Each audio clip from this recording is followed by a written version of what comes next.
Hi, welcome back to MEEN 221. Today we are going to talk about some solutions to friction problems. So we are going to look at a kind of a boring and frankly speaking stupid problem, which is I have a weight W, a mass W here, which is being pulled over a pulley by a bigger weight G. The question is, in order for the weight to move this way, I'll show you what I mean.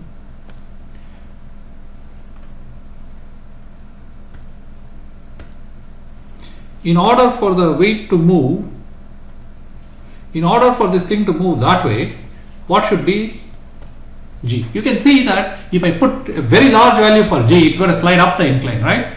And if I put a very small value for G, it's going to slide down the incline. So we want to find out when will it start going either way.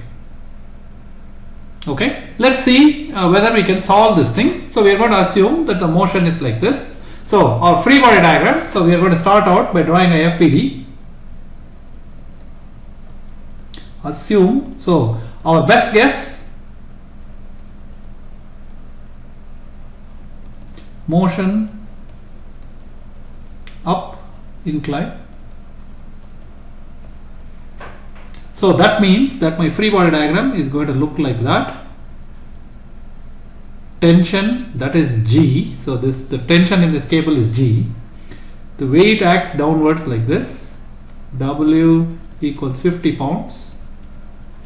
The normal force acts like that, normal, and since our motion is up the incline, friction force we think is going to be like this. I'm going to put F friction, and the normal force is actually not acting vertically down, it's actually at a distance X from here. We don't really care about that for now because we're going to assume not only that, no tipping.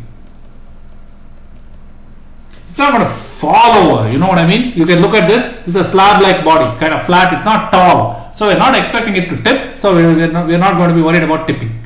Okay, so that means we're not worried about exactly where the normal force is going to act. We don't really care about this X.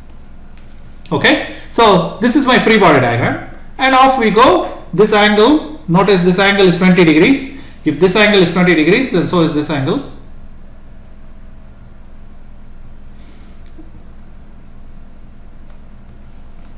Okay, so if I write down the equations of equilibrium,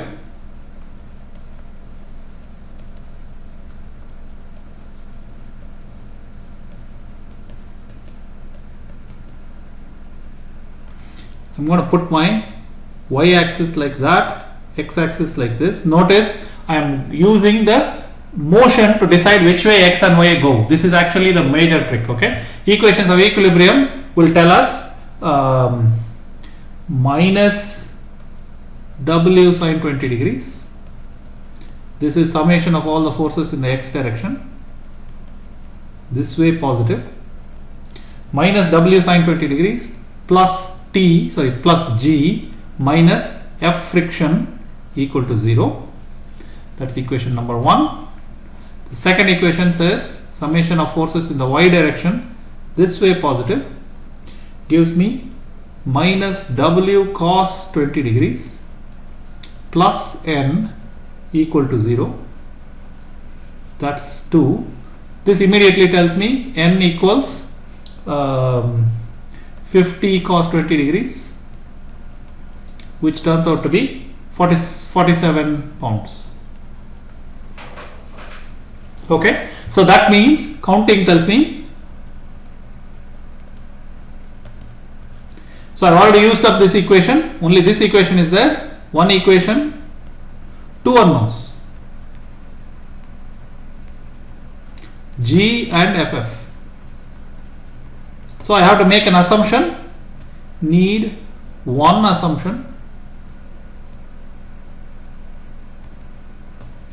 So what are we going to do? The additional info that we are going to use is friction force, magnitude of friction force must be less than or equal to mu static times normal, or friction force must lie between minus mu static normal to mu static normal. So if friction force equals mu static times normal positive, then this implies impending motion up the incline if friction force equals minus mu static times normal, then impending motion is down the incline. We can try both and we can find out which one will create the lesser force, and we'll see. I mean, it's obvious. G, if G is small, it's going to slide down. If G is large, it's going to slide up. So that's not a big deal, but we will find this out. Okay, so these are the conditions. So off we go. Let us do this calculation, and it turns out that solution A is friction force is mu static times normal. I hope you are keeping up with me by doing this problem. So mu static times normal, which implies friction force equal to 0.2 times 47, which is 9.5 pounds. Roughly, I mean, I'm making a rough estimate. So this minus W sine 20 degrees plus G minus FF equal to 0. Take this, substitute there, and you'll get G equals 26.5 pounds. So if you apply G equal 26.5 pounds, it's going to slide up. What if I do the other one? FF equal to minus mu static times normal, which implies G, so take this, plug it in there, and you'll get G equals 7.6 pounds. So if G is 7.6 pounds, it will start sliding down. If G is 26.5 pounds, it will start sliding up. Make sense to you? And between these two things, 7.6 to 26.5, the body will be stationary. If G is less than 7.6, it's going to go down. If G is more than 26.5, it's going to go up. In between, it's going to stay put.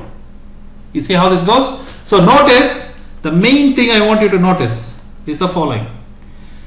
We don't substitute anything about friction force until we are ready to reason, until we are ready to solve. Not at the time of drawing the free body diagram, not at the time of writing the equations of motion. We will make our best guess and put it. And the thing is, if we want to do one case or the other, we just put plus mu s or minus mu s. So that's all. So you can see it's a fairly straightforward thing. Okay. So this is example 1. Thank you.